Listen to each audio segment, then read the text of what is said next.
dictionary definition of music is the art of arranging sounds in time through the elements of melody, harmony, rhythm, and timbre. Low Pass Filter is a show about the nature of this thing we call music, how it functions in people's lives, how it's contextualized by society, and why we find certain music meaningful.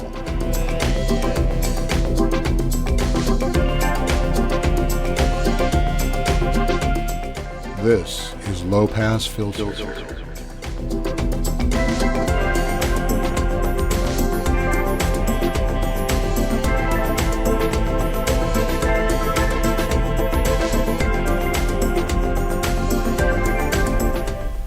Hello, and welcome to Low Pass Filter. This is a show where we talk about music and what it means in our lives. And as usual, I am joined by Bandon and Wayne. Good morning. Nice to see you. It's good to see you, man. And I am Mateo Noche for the uninformed and people who don't know any better. It's a pseudonym. That's right. We're all hiding behind our name de plumes. So as we do each week, we go back and forth on topics. Last month it was your topic, and this month it is my topic. Indeed. And the topic that I've chosen this month is physical media. That whole physical media. Let's get physical, said Olivia Newton-John. What is physical media? Well, I think maybe I'll back up a step and talk about what is sound recording and, there we go. Reproduction of sound. Indeed. And, it's an electrical, mechanical, electronic, or digital inscription and recreation of sound waves. Yes, and so indeed. physical media really it's not necessarily limited to music media. No. It could be, you could be doing hieroglyphics or something on a piece of papyrus, and that's a physical media. A photograph could be Photographs physical media that you can hold in your hand. Yes, indeed. Not a JPEG. Yeah. But an actual something that exists in our world, in our realm. We see it, we touch it, we hear it. Yeah. That we can reach out and touch. Yeah, totally. Yeah. And the impetus for this topic is of course you deal in I deal. That's yes. Yes. The way you make a living is selling people physical media. You could say that. Yes. But why is physical media important? Is it still important in this world today, where everything is a digital file, where you can, use your Spotify, which we use to, to listen to music, never actually tangibly hold anything in your hand. Maybe not even know what it is you're listening to. Maybe you just have a file name. And you've heard the file and you like it. And you know nothing about where it came from or who it belonged to or who authored it or who recorded it or when. That could be a case in point as to why people like you and I still appreciate digital media or physical media as opposed to the digital on your streaming device. I was going to say is kind of there's why we like it, people like us who still collect physical media, and then there's maybe the philosophical discussion as to why physical media is still relevant or should still be relevant, perhaps. Well, let's talk about both. I think probably the easy pickings is why we like it. Yeah. And just me personally, it's the world I grew up in. I came out of. I spent many an hour tethered to the stereo with a set of headphones on, completely tuning out the rest of the world with an album cover, reading about maybe liner notes or maybe just pictures of some really hip-looking dudes with guitars, and just sort of immersing myself in the actual album cover and the actual, the faction behind all of the music, So that's why I started to like it, and why I started creating or collecting records. Yeah.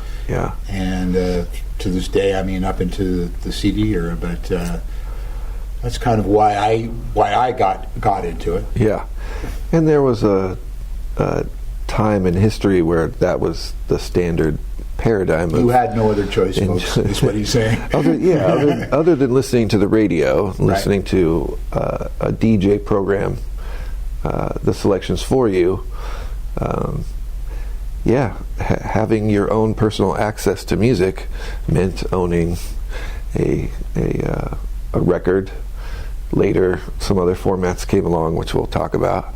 But even before the vinyl record, you have an example we'll show in a bit.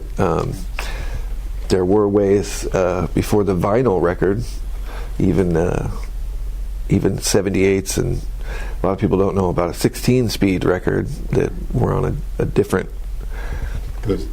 material. Right. It was still a record played. We'll get into that. Don't jump the shark yet. We're not trying to jump the gun here, but anyway, and I'll just say something that occurred to me only recently, sort of using, almost in an anachronistic way, using today's technology with digital files. It occurred to me that my collection of records are my hard drives. They're my files. Absolutely. That's how I relate to storing music, more so than on a computer hard drive. Well, not only that, Sony can't come and take it back from you. Yes. They have to pry it from your cold dead hands. iTunes, Spotify, they don't have any control over my listening. Well, even such things as iTunes, they have a DRM and look it up. Yeah. So they have you accept their terms and conditions, that long thing that nobody ever reads. Yep, you just hit accept and you hit accept, and but basically they reserve the right to take anything and everything back anytime they want. Yeah, it may seem insignificant, and it probably doesn't happen, all the time, but it does happen. Yeah. And in the case of iTunes, and I'm not trying to get political about it here, but you have purchased. Exactly. You have purchased the files to have at your disposal, and sometimes they disappear from your library there, and you don't get your money back. No, you don't. There's nothing you can do about it. Yeah, and so I think you've hit upon the maybe the most salient and important thing about physical media in a world of digital media is that you can actually own it, and no one can take it away from you. Yeah. So I think that's one of the main reasons why it's still important. Yes, indeed. It's still important for all the reasons that we, what attracted us to in the first place. But I think the main thing is it's ours. It is ours. Yeah. Yes. And we'll talk about some of the other, things that make it special. And why we prefer that medium. Absolutely. Well, let's talk about, we might as well dive into some of the formats here. Yeah. It's only an hour show, so if we fool around too long, we won't get to all of them. Yeah, and do you have a date as to when tangible recordings became available?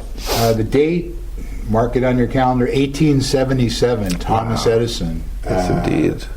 And it says here invented. I'm guessing it's patented. Because Thomas Edison, let's just talk about old Tom for a second. He did a lot of patenting and was known as a great inventor, but I think he also worked off a lot of other people's work. And up until this point, something like the Edison cylinder may have existed in some form or another. He was smart enough to get a patent on it and put it and mass produce it. And so this is actually the very first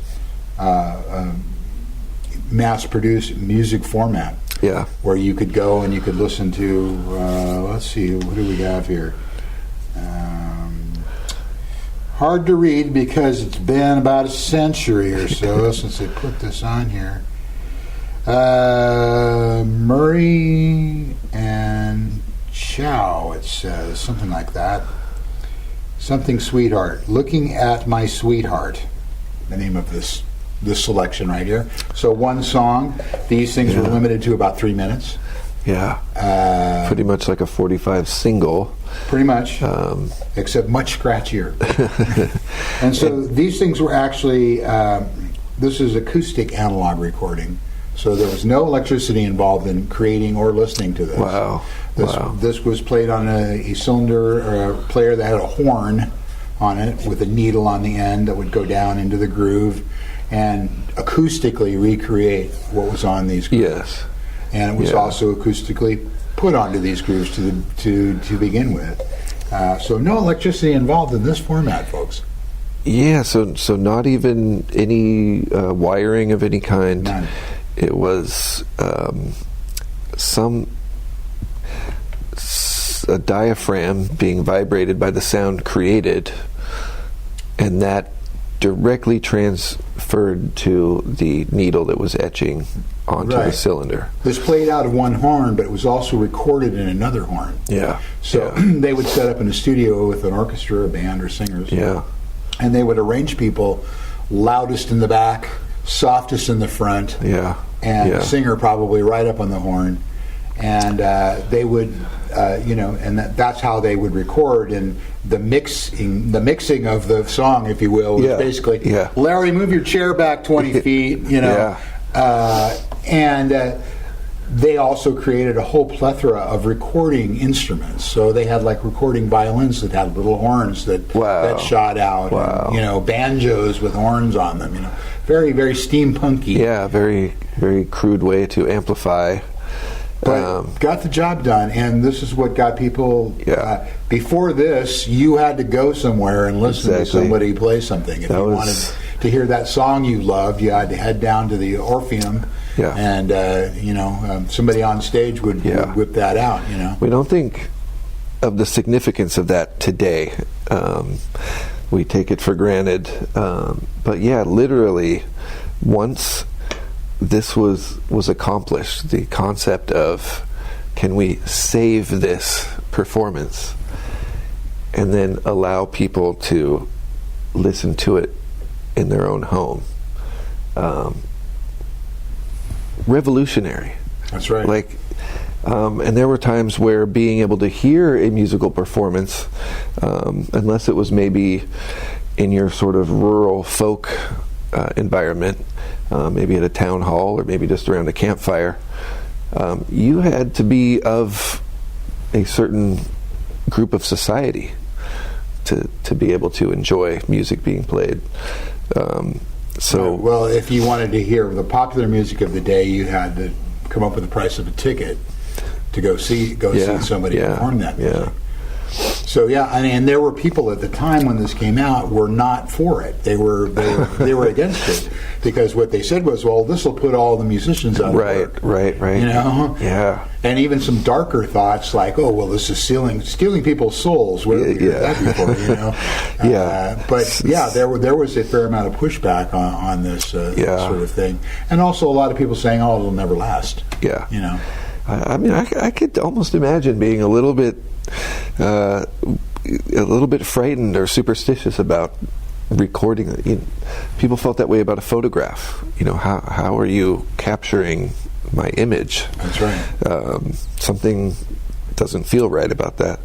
But it's amazing. Shoes, soles are apparently encapsulated. But it's amazing where this started. And one thing I like about these is there are grooves like on a record, but it's a rotating cylinder rather than a spinning platter. Clockwork, with its main spring like a watch. That's another thing. Not necessarily many mechanical watches around anymore, but you crank that sucker up, and it would play out.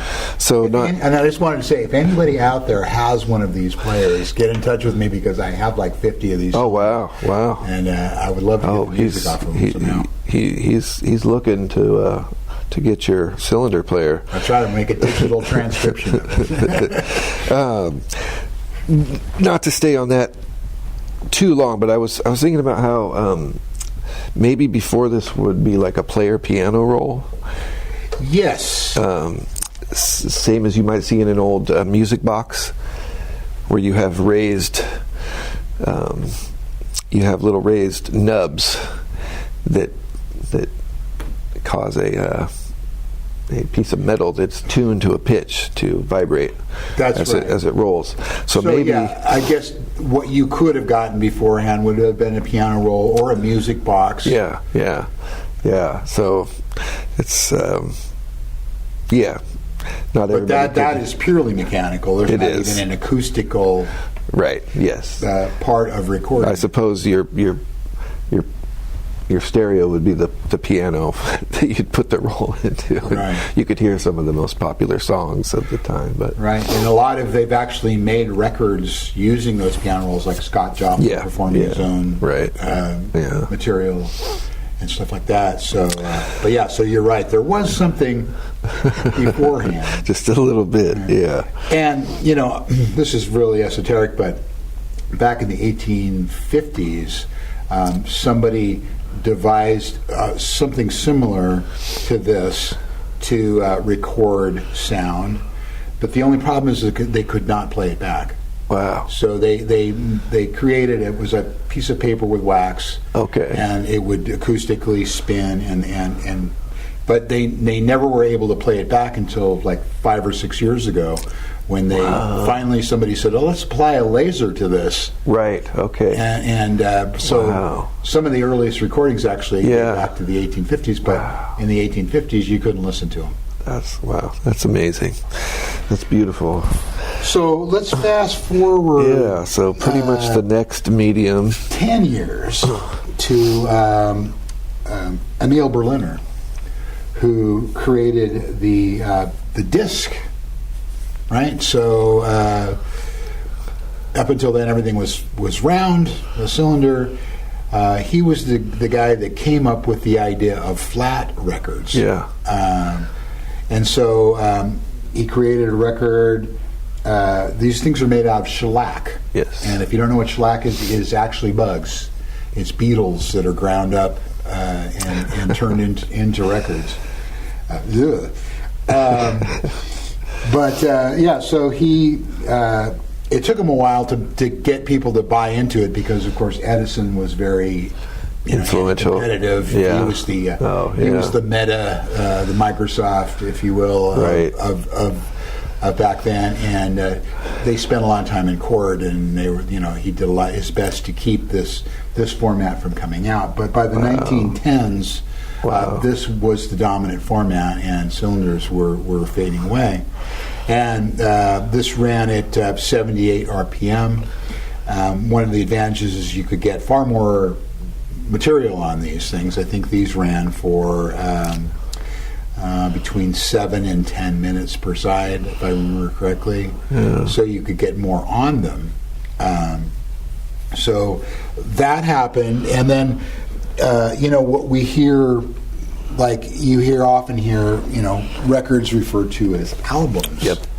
And the reason that they were called albums, because records were in fact albums. Yeah. They because they were fairly short. If you wanted to get, like, say, an opera or a symphony or something onto and have a complete recording of that, you would need multiple sides of that record in order to make that happen. And we're still in the acoustical realm here. We're still they were still making these records using big tin horns. Yes, and to play it back, you would have a big horn coming out of the player that was directly connected to the stylus. Right. And to power the spinning of the record, you would crank it by hand. Right.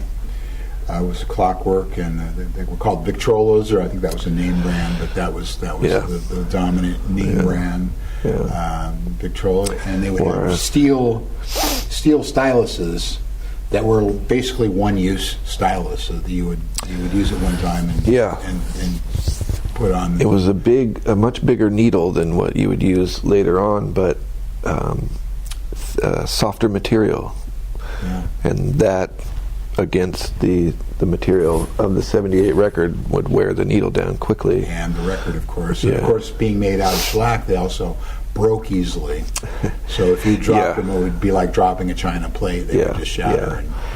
Yeah, I would tell people that didn't know anything about what they had, because a lot of times people come to sell you records. I got some old records, and they don't even know what the 78 is. It just came from their parents' or grandparents' collection. But they are fragile, almost like glass. Yeah. Well, believe it or not, our first 20 minutes have zipped right on by. We're going to take a little break, and we'll be back in a moment with more Low Pass Filter.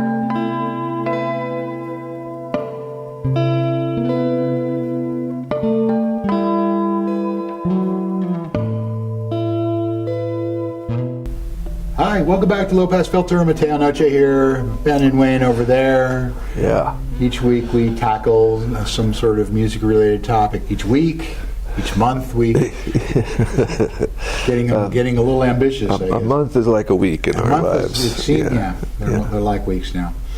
And this week, of course, we're talking about physical media and the history of and what it means to us and all that good stuff. We're trying to give a little crash course in the early forms of physical media. Yeah.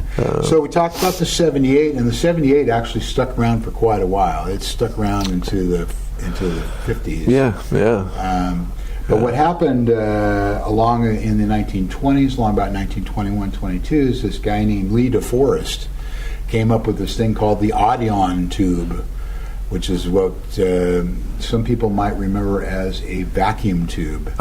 So, like if you're a guitar player and you have like a Fender Champ from 1962, it'll have a bunch of brightly glowing tubes in the back of your amplifier. Yeah. And audiophiles still prefer tubes. Yeah. But what that did was take the the mechanical aspect of creating these records out of the picture and create electrical recordings. Yeah. So as I said, the 78 went on for a while and up into like the 1950s, but in 1948 this thing called the LP came along. And that's LP, stands for long playing record. It was recorded and reproduced electrically. It allowed for smaller groups and longer playing records. I think the standard LP now is like 22 minutes per side, somewhere in there. About that, yeah. Just depending on how full-length records, 44 to 46 minutes usually, yeah. But this became the coin of the realm in the late 40s, 1950s. So this is a format that is seeing a revival today. I mean, we're still people are now out buying LPs like they're going out of style. Here's a LP from the 1950s. The Complete Fidelity, it says here, and this is kind of like a test record. It's got you could marvel at the sound of trains going by, and ships in the wind and stuff like that, which at the time were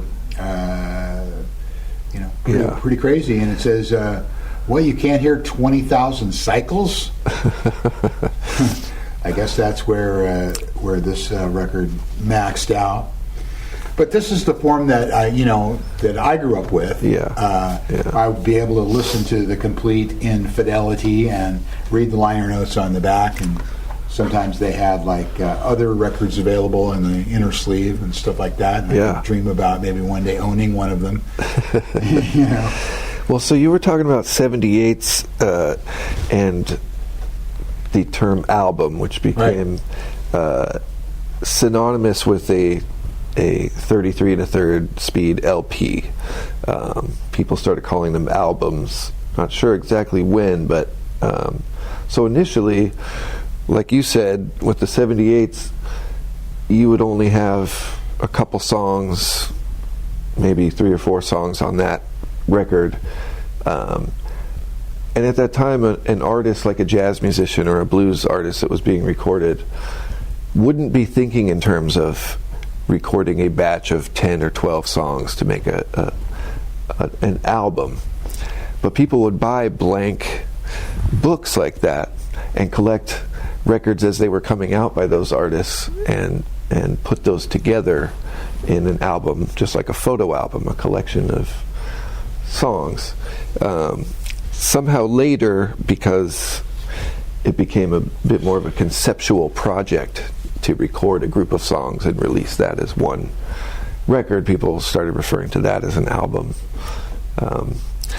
And really, singles were the coin of the realm. We'll talk about 45s in a second here, but and that was because the way you got on the charts, if you will, was by getting your records playing in a jukebox.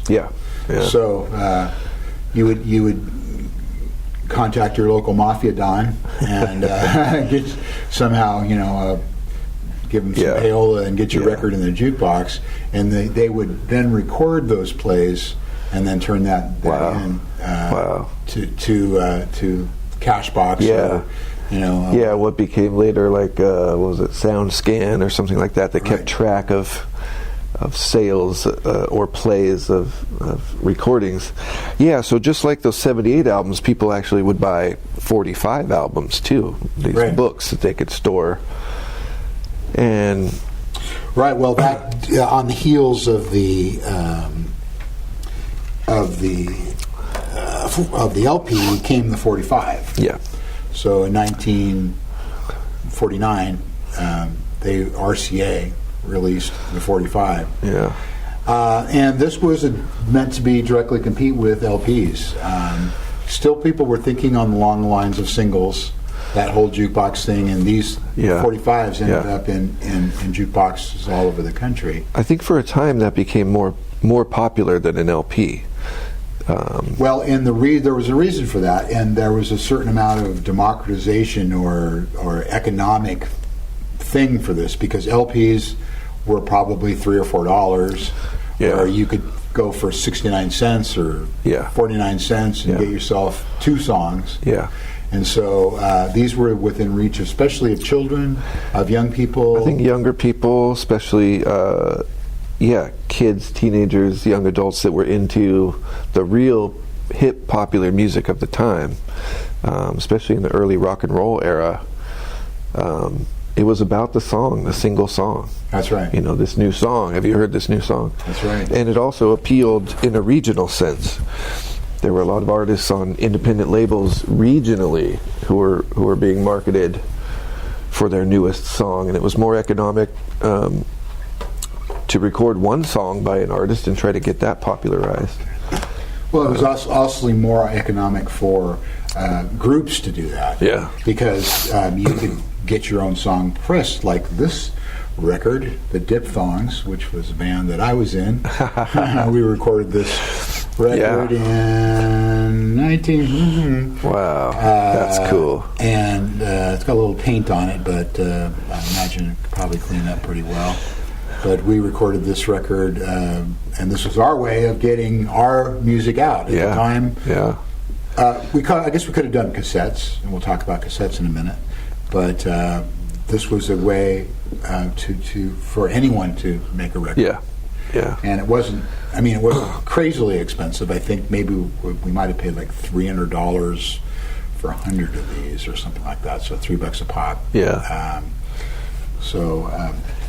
And they're still making them today. Here's a Mastodon 45. Yeah, I thought I recognized that. Yeah, I have that. I might have bought this from you, actually. Doing Werewolves of London? On Record Store Day. Oh, the Spoonful Weighs a Ton. Yes. Yeah. Flaming Lips on the other side, yeah. Yeah, the Flaming Lips did the original, and Mastodon covered it. Yeah. So I think I bought this from your store. So. Yeah, I have that myself. So this is what people were listening to, really, right up and through the 1970s. Yeah. And with the 45s, it was really marketable to sell portable players. Right. Teenagers could take them with them, go to their friend's house, listen to records, and in school too. Yeah, that's true. I heard a lot of the music that I really liked the first time in school, in grade school, and stuff like that. Those school grade record players too. I have a Newcomb record player that I still use all the time. Wow, yeah. Caliphone made a standard record player like that too. Yeah, so I was gonna say I was talking to someone recently and at my shop about this very stuff, and so before the 45, the LP existed, but the 45 was really pretty dominant for a while there with popular music.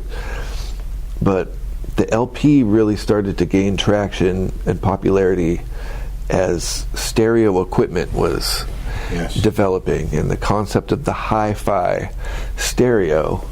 And so, like you were talking about, test records with sounds that were not necessarily musical sounds were often used to test your stereo speakers. Yeah, and then also field recordings of trains or sports cars on a racetrack or something like that. So in that mid to late 50s era, when they started to really develop the hi-fi stereo, marketing the LP to mostly men who were buying the stereo equipment. Right. That was a thing. That was a commercial. My hi-fi is bigger than yours. It was a sign of status. Right. A single man in his apartment, setting up. Play some Montevanti records. And you're the Mac. Yeah. and then it became all about the space age too. You know. Well, I was going to say, the other thing that happened was that certain artists started thinking of their music as collections of songs. Yeah. And no one personified that more than Frank Sinatra. Sinatra was the first in a lot of areas, and doing things like mic technique and using tape recording, which we'll talk about here in a second. But he recorded this record, I think in 1955 or 4, called "In the Wee Small Hours of the Morning." Yep. Fabulous record. If you haven't heard it, go out and get yourself a copy or listen to it on Spotify if you have to. But it is a collection of thematic songs that kind of go together. Yeah. And he was kind of on the tip of that whole thing. And so I think that started to popularize because he was an insanely popular artist. Yes. I hadn't thought of it in that way, that Frank would be a leader in that concept of an album, a collection of songs that relate to a theme or that time in the artist's life, that they've been writing songs, and these aren't singles, these go together. Right. These are meant to be listened to as a whole. And then, of course, the promotion of those records, the record companies or the radio stations would pick singles to play, and that became a thing too. But in the wee small hours, or songs for swingin' lovers, stuff like that. I hadn't really thought about that. He was conceptualizing a theme, a feeling. Yeah. And I just want to get one more thing in here before we go to break, and that is the beginning of magnetic tape. Magnetic tape. So I brought an example just because it was a classic popular album. He's got a blank there, which was very popular. So in the middle of World War II, or like in the beginning of World War II, the Nazis basically came up with recording tape. Thanks. Thank you, Nazis. At the time, it was kind of pre-plastic, so it would be long pieces of paper tape coated with a ferrite material. Wow. And it was used to record sound, and they found paper tape. Paper tape. Wow. It was found that it was incredibly clean, and it could record for as long as you could fit, as big of a reel as you could fit on the machine. Yeah, like if you had one the size of this wall back there, right. you could you could record. We won't get into mag recording, which is another form of recording which used 35 millimeter film, which was one of the ways they recorded before. Wow. So before recording tape like this, you would actually have a lathe in the studio that would, with a lacquer, they called them. Mm-hmm. And when you sang your song, it would cut as you were singing. Yeah. And they created a master with that. That master was what they called sputtered. It was covered first with aluminum, then copper, then one other coating, and then that would created a sort of reverse mother master that they could use to create the stamping. Yes, right. The form for that. Basically taking a mold of the original cut disc, right, and then using that as a mother stamper. So up until recording tape, that is how all records were made. Yeah. And you mentioned 16 and a half. Those were often used, though they called them transcriptions. Uh-huh. And so they were used in things like radio shows, and where they wanted to, play it on the West Coast, and what you heard on the East Coast, they'd have to put it in the mail and it'd go by fast train to San Francisco, and they could play that out there. But up until tape came along, that was how they made records. And so there's this guy named Bing Crosby who got his hands on one of these machines that were, being brought back from Nazi Germany after the end of World War II. Wow. And him and some other guys created this company called Ampex. Yeah, okay. Uh-huh. And I've heard about pumped out the very first Ampex 100, which was the first mass-produced tape machine, and thereby created. So one thing that's fascinating about tape is that while the vinyl LP was still the popular medium, tape became instrumental in the recording process. So not recording directly to the object or that medium, recording first to tape, which eventually allowed to manipulate the recording before mastering it to. Well, it made it much easier to make that album that we've been talking about, the album that had multiple selections. You could sequence things easier. I'm sure they had a method for putting multiple songs on. You didn't just have to sit there and record the whole album at one time. They had a method for making that happen. But with tape, it was much more easy, much easier. You could take one song, put a splice on one end, put another song next to it. You could rearrange. Even things like the very first proto editing. Now we have Pro Tools and we have all these kinds of stuff that we can manipulate audio with. But they might record a song. They might like the chorus better from one take. And then they did from another. So they would physically slice out the chorus from take number 2 and slice it into take number 1. Well, people have been doing that kind of editing with video film as well, since the invention of film. But it's really quite amazing if you care about this kind of stuff. What people do with computer editing today, recording multiple digital tracks and then mixing, cutting, moving stuff around. They were doing that with tape. 24-track tape recorders. And if you think of some of the most kind of creative albums of, say, the 70s or 80s, with multiple, extra layers, multiple overdubs, even sometimes very bizarre artistic records, to really think about what they had to do to achieve that, what they could do with cassette tape, which is now just clicks on a computer. Doing things like having somebody in another room hold the end of a spool of tape while they, do certain things. I don't know how to. Well, I've actually done all that. Yeah, Matt knows about that stuff. Tape loops. Yeah. So, well, I'll just mention the song "Hotel California," which has one of the biggest productions of its time. And that was two 24-track machines running together, which they physically had to start at the same time. Right. Yeah. So they had no way of starting two machines and making them run in sync. And so as they mixed these things down, they was a lot of luck involved and a lot of misstarts, and that is into the fairly modern era. Goes back to the 70s, 1970s of the last century, but still comparatively not that long ago, I guess. Yeah. Maybe it is that long ago. That's 50 years ago. Okay. Well, we've got a lot more to talk about. So we're going to take a quick break. We're going to have more Low Pass Filter coming your way in just a minute. So stick around.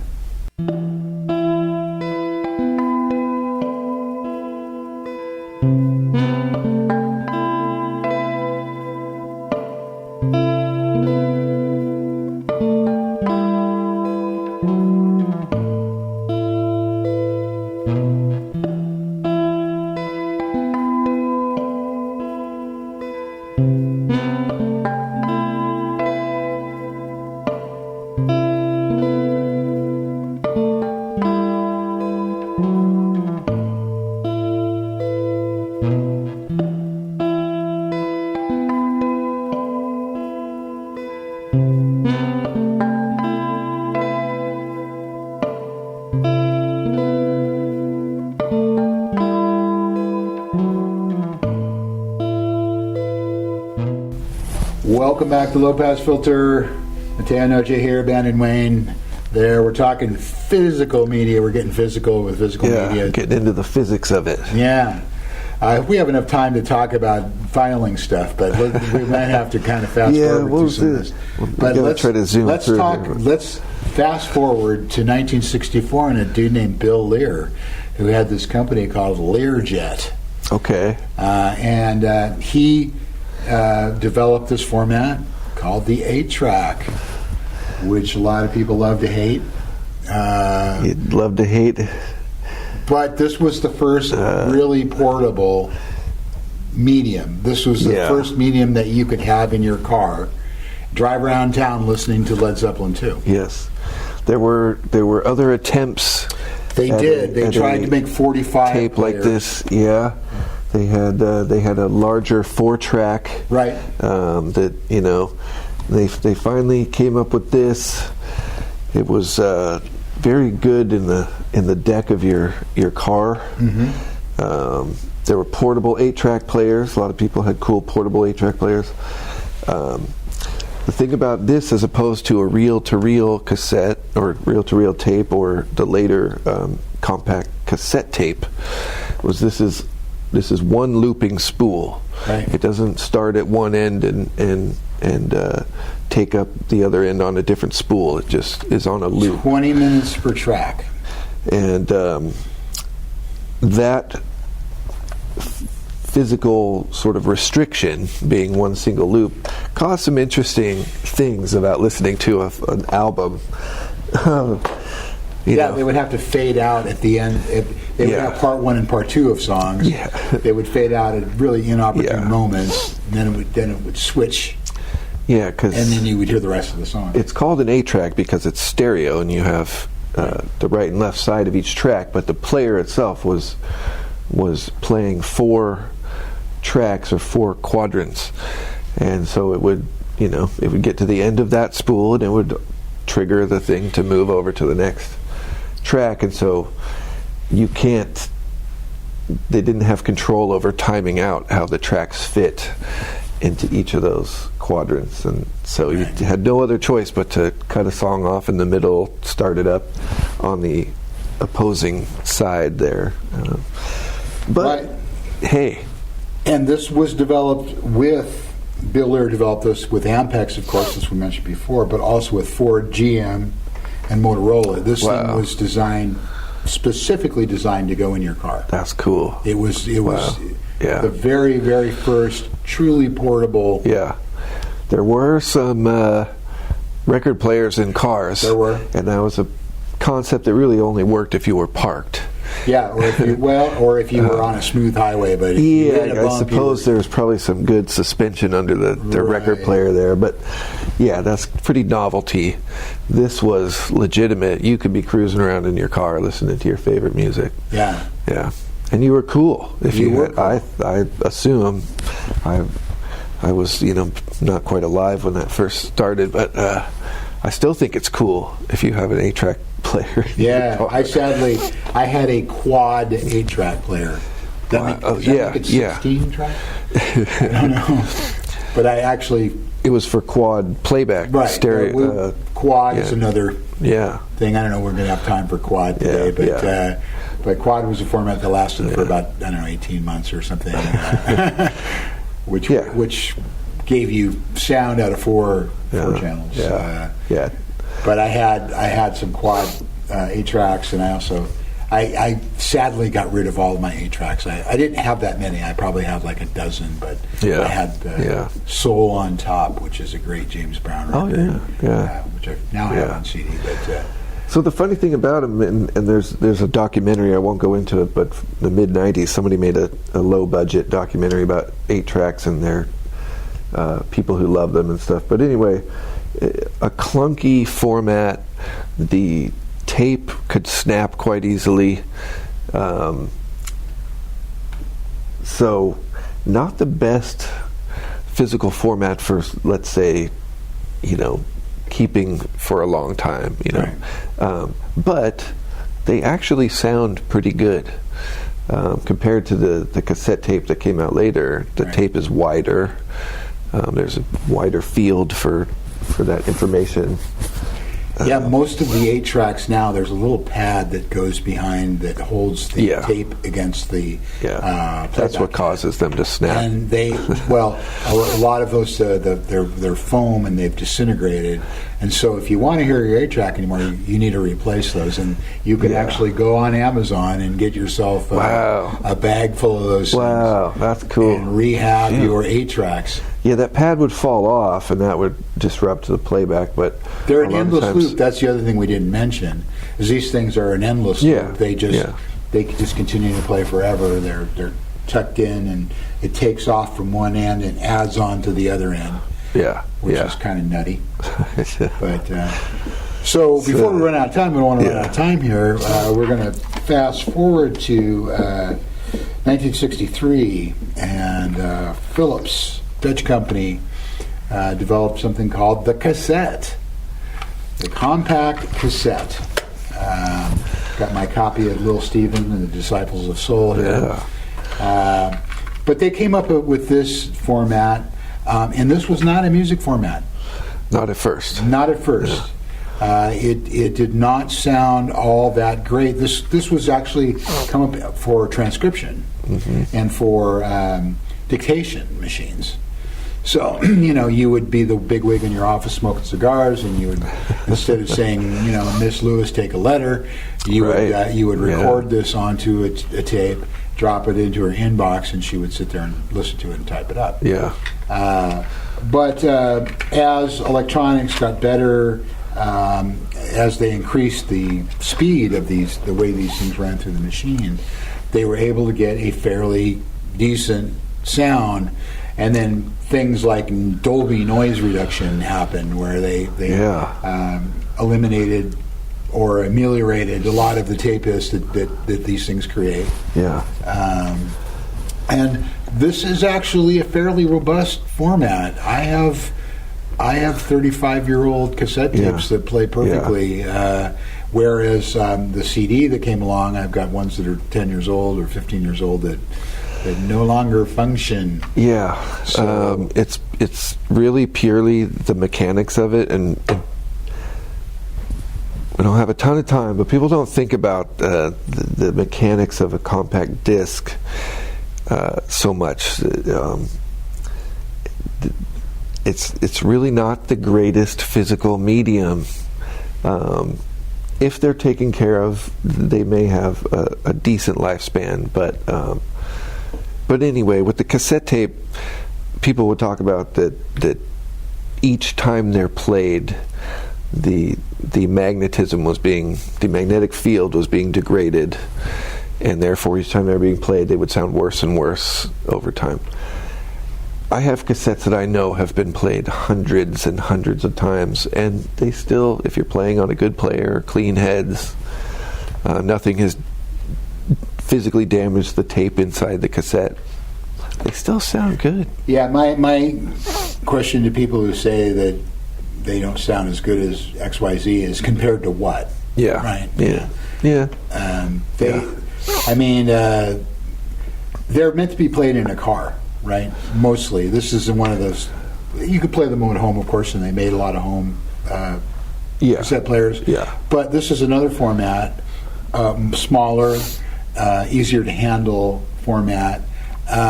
You're driving down the highway going 60 miles an hour, and you're listening to Little Stephen and the Disciples of Soul. Yeah, you cannot hear any tape hiss, I can assure you. All you can hear is your tires on the road and your engine revving as you drive down the road. So, I think there's we talked about hi-fi, and there's this amount of snobbery involved in sound. Yeah. And for me, if it's good enough for me to trigger the memory of the music in my mind, it's good enough, right? Yeah, and just like a record, when you start a track before the music starts, a little lead in, you might hear a little crackle, but then once the music starts, it overcomes that. And same with the cassette tape, you might hear a little hiss before the music starts. And of course, like you said, Dolby, they were coming up with ways to try to make the fidelity of a cassette better. I was going to say, with vinyl records and cassette tapes, we know the mechanics of how these work. We understand how it works mechanically, but it's still magical. And it actually wasn't that long ago that I learned exactly how a magnetic tape works. Mm-hmm. I always knew it was magnetic. Didn't really think that much about it, but it's pretty darn amazing that the material they use for the tape happens to work to allow a magnetic field to exist physically. And with the right, they have viewers. You can actually see that on the tape. You can actually. Back when I was in the 2-inch 24-track days, we had a round piece of glass that was, I think it was a polarized piece of glass with a magnifying element to it, and you could lay that down on the tape, and you could see there were tracks on it, and you could look at the tracks. Yeah, so instead of a groove on a record, which is etched the actual sound wave, the shape of that sound wave, the magnetic particles are moved within that field to represent that sound wave. Yeah. And that blows my mind. And like you said, 35, 40 years later, this cassette tape still has this magnetic field, and it can still be read and replay the music. I don't know, this is kind of a sideline here, but the mini cassette. Yeah, the mini one. Yeah. That became the standard for dictation in the 80s. Absolutely. Yeah. Or your answering machine. Or your answering machine. Yep. I don't think they were very good for music. I think they ran pretty slow. Yeah. This is M60. Surely there isn't 60 minutes on that. Maybe there is. I don't know. Wow. Well, I think the next thing, before we run out of time, is we might as well talk about digital physical media. Yeah. And that is, ta-da, the CD. Does you bring Everclear? Yeah. I just saw the billboard of them coming to play at the casino. Yeah. I got some inside baseball information about that, but we won't go into that here. But the CD came out, another Philips invention in August of 1982. Which is much earlier than a lot of people were aware of. Right. Well, I think that the thing that also happened is that they were very, very expensive to begin with. Yeah. In retrospect, not that much farther, but for me, I didn't really know about a CD until towards the end of the 80s. Right. But I think when they started coming within reach of people, they were actually, I mean, we didn't even talk, when we talked about cassettes, we didn't talk about the Walkman. Yeah, we should have talked about, the portability. Was the portability. They made CD Walkmans. I almost brought my Sony Walkman. Yeah. That I have. Which gave you not only in your car but on your skateboard you could listen to or just walking Minor Threat while you're doing the pipeline or whatever. But here's the CD, right? I think a lot of people still recognize this as a musical format. Yeah. I still buy them. Should I be buying CDs? Yeah, I should be. Definitely. Okay. I'm not sure. I'm sincerely asking the question because. Well, I think if not records, CDs. Right. Well, that's the question. Should I be buying vinyl instead of CD? Well, I prefer it, but I think for some people it's the space it takes up, the cost of buying records today, may be more worth it to go for the CDs. Yeah. To me, it's kind of the next best thing. I still have cassette tapes as well, but yeah, your CD may not last as long as your record, if we're talking over decades. But word to the wise: record your CD on a cassette. Yeah. So it's still a vessel. That's what I like to refer to physical media as these days. It's a vessel that delivers the music to you, and as he's about to show you, you still get the liner notes, you still get artwork with the CD. So that's why I think they're still relevant. In 6-point type. But yeah, you can still hold this, you can still read the lyrics, and you can have it in your hand. You don't need a device to do that. Interestingly, real quick, LPs and the 70s, 80s had a lot to the artwork and sometimes very elaborate LP jacket packaging. Right. But something that they didn't do much that they could do with the CD was make that booklet. They would have pages and pages. Right. So sometimes it would be more notes, might be all the lyrics. They could do it because, of course, Sgt. Pepper's Lonely Hearts Club Band had a booklet in it. Yeah, for sure. But that cost money, and the bean counters said, "No, we don't need all that." Right. Yeah. The Beatles could pull it off because they were the Beatles, right? Yeah. So interestingly, a lot of bands would get conceptual, get artistic, put pictures, put imagery inside the booklets. It's just Sugaru's the parentheses or the brackets, right? Yeah. It's one of the most beautiful Icelandic bands. Pieces of art, CD art I think I've ever seen. Just the whole thing is just a piece of a beautiful thing. Yeah. And then there was something that led up to this, and that was the digital compact cassette. So there was a cassette version that recorded digital music on cassette. It didn't last. It was a flash in the pan. But there was like something trying to bridge the cassette to the CD. Yeah. And then this is not a consumer format, but this is what we used a lot. Here's an unopened DATT, a DAT. Yeah, digital audio tape. Digital audio tape. Yeah. And this is the way a lot of things got mastered. Terrible format. Really awful. So a digital audio tape was the information binary code? Yeah. Yeah. So lossless. This is something.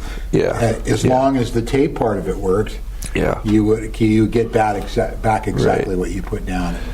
But something I don't know if a lot of people know, a hard drive or back in the day, a floppy disk for a computer was basically the same magnetic principle as a cassette tape. Absolutely. It was just being written to in computer code, binary code, with a laser. But it was still magnetic. It was still being stored in a magnetic field. Right, and a floppy disk is a physical media. Yeah. So there is that realm in which digital and physical media exist together. That they can work together. The compact disc being the best known, but So like I said, the vessel. Mateo and I both appreciate the vessel, something to hold, something that belongs to you. And it's coming back too, I think, and to a certain extent. I mean, LP sales has never been higher in 25 or 30 years, right. Since the advent of the CD, when everybody thought that was better. Young people especially are going back. I was in Amoeba Music, I don't know, like 4 or 5 months ago down in LA, and I was just bowled over by the amount of young people that were going through the stacks and picking out records and stuff like that, and it was just the old farts like me and the CD section. It's actually getting closer to 20 years, I think, that the interest in vinyl has returned, and then maybe about half of that it's been like in this full swing, marketing vinyl to people as the cool way to enjoy your music, and that's really cool to see. And I've been saying this for a little while now, but vinyl, the vinyl record has proven itself, I think, pretty definitively to be the longest lasting, most permanent form of physical media for music. For music, indeed. And sometimes I really do marvel when I'm listening to a record that, let's say a jazz record, that the copy I have is actually from 1959 or 1962 or something like that. And I'm listening to something that's 60 to 70 years old. This object is that old. It still sounds good. Yeah. The experience that I want to have is still contained on this thing, and pretty soon that's going to be 100 years. Right. A record that's 100 years old is still gonna sound relatively good and take you to that experiential place. And I think that's amazing. It is amazing. And that's why all of you watching us or listening, I should run out and buy yourself an LP right now. So, anyway. Well, we didn't even get into filing the physical media, but that'll have to come in another show, I'm afraid. Yeah, maybe we could do that topic later, because I like that. I like the idea of discussing that. It does kind of coincide with this, but let's be extra nerdy and make it a topic. Physical media part 2. Well, I want to thank you all for listening or watching Low Pass Filter. There's no Spotify playlist this week. We didn't talk about songs. Just go make your own Spotify playlist. That's right. Make your own album. Yeah. That's a weird way to end it. Yeah. Go through your record collection and then make a Spotify playlist. Yeah, or make a mixtape on it. Yeah, make your own mixtape. That's right. Thanks for tuning in. Thanks for listening to Low Pass Filter. We'll see you again next time. Thanks for watching Low Pass Filter.